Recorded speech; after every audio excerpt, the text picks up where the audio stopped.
Taibang Panshi the Lady Bam Kudima, Nukshiba Hibase, Karino Masakani,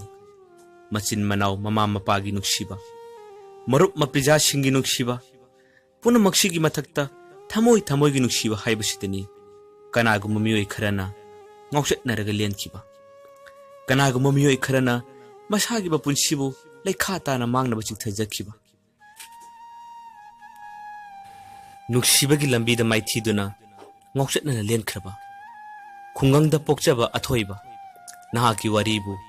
mikup khradang ningsingjabani karigino nahak na ngasi phawba adumak ngokshet na ba puchi amada len kriba chanchan amadi pari high school gi life da pisak piklinggi gi hauna school amata da punna taminna rakhiwani angang oiringai gi na sanaroi chawrak laga na marup loi aduga Secondary amadi college ki taibang asidana nukshi chanaroi habado makhoi ani gi laibak ta tamlare piklingai degi loina rakpana thamoi ani ase amana amabu masak wonna khangna loine nongma phadok chaunaba tarbasu thangnaba mikupta makhoi animak amana amabu uda dilengamde mamanaba mamanabi kayada kadai de lehawi thengnabra Mak kadai de chatki urak pra tattan hangnai lepham chafam khangna de taksi chhondana wan khangna je karigum hek uragana mapi taba makhai makhoi ani makapmin nei yamna kan banu shibagi marini makhoi ani da seliba makhoi gi college ta tamliba mipum khudimak makhoi ani gi nukshiwari khangdaba leite makhoi ani gi nukshiwari mipum khudimana kalaknabani nashidi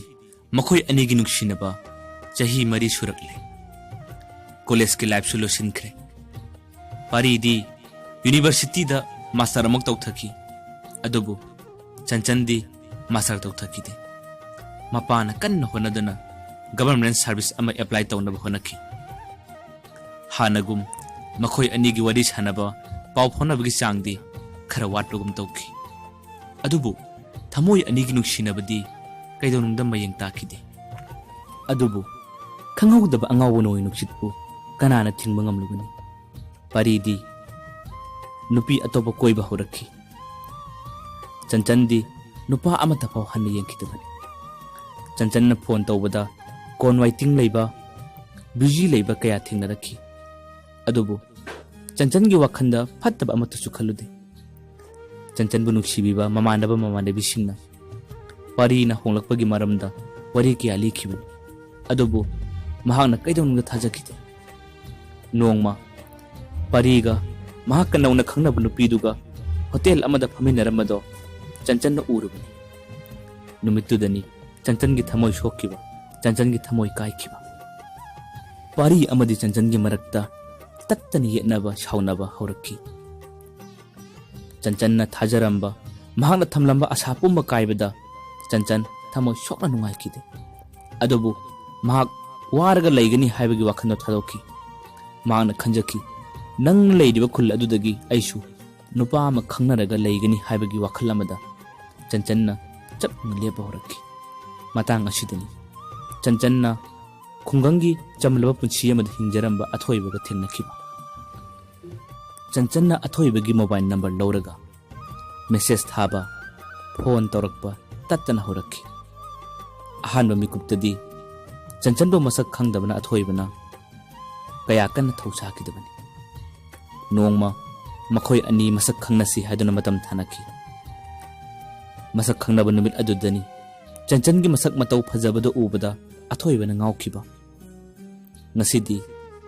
chanchal amadi athoiba makhoi anigi nungsi wari amamuk siamba horakle chanchangi wakhanda athoibadi pungaw ngawba haibadu oikre mikup khuding phone tawningba mahaktaga punnuna leminaningba wari kaya sananingba athoibada tattana phawrakhibani chanchangi maramda mahak nongmata sukupna hangude chanchanna mahakbu thamoi singna nuksibra nuksidabra haibadusu mahakna khangbusu ngamkhide adubu maadi chanchangi damakta punsi asi leplani haibagi asada nungaiba manglan kaya amada tattana tawdana hingli chanchansu athoibagi khunduda toina lakhi mamaga maga khakta leiba punsi ado chanchan asu mateng kaya amasu pangbiki makhoi da laklaga chak chaba amadi nonga phadok chak thonglamba numisu yauki puna maksidani athoibana chanchan gi damakta yamna wangna saga chakiba mahaki asa chanchan amadi athoibagi nuksiba tha taruk haukhre do makhoi anigi nukshi mari parigina kongna taba horakki parina numit adudagi chanchan ga maga unanaba amadi chanchan da magi wari kaya sengdoknabagi tattana tanja thiba horakki makhoi anigi wari sengdoknaba numituda chanchan di pari da asum chenkre mathangi nonganbada athoibagi manakongda chanchan chenkibagi wari taba horakki pawasi tabada athoiba lefam chafam khangkide mahagna chanchan asumna tawgani habase kaidonunga thajakide yumda leirasu lefam khangde kadaidano aida leigadabase hadina tattana khalai khonjen thona kaplase habisu ngamde mahag awaba habadu oiki mathangi numitta chanchan na tharakpa chithi ama magi khudda yaurakki chithi dugi warol duda asumna iramki dada nasanbu warauganuko aigi nuksiba amabu achumba lambida paraknabagidamakta aina dadadagi mateng khradang laujakhibani nasanbu lana khanbiganu nasanbu ngakpiyuko naki nasan chanchan wahi asi tabadani athoibana amukka hena thawai chakhiba ningma thungkidaba penkidaba kaya amana masadi yomkiba mahakna khalaki mahakki lairaba matawsida chanchanna mabu mirairambani haibasida mahak wakhan jat jat khanba horakki mikup ama phawa pothaduna leiba ngamlakte chanchanna mahakpu karigi sanarablibano haiduna masa mathan taw hang kaya ama hangjaki karigi damaktano aigi laibakta asumna tamlamliba haiduna mathan sininga mangninga phaurakki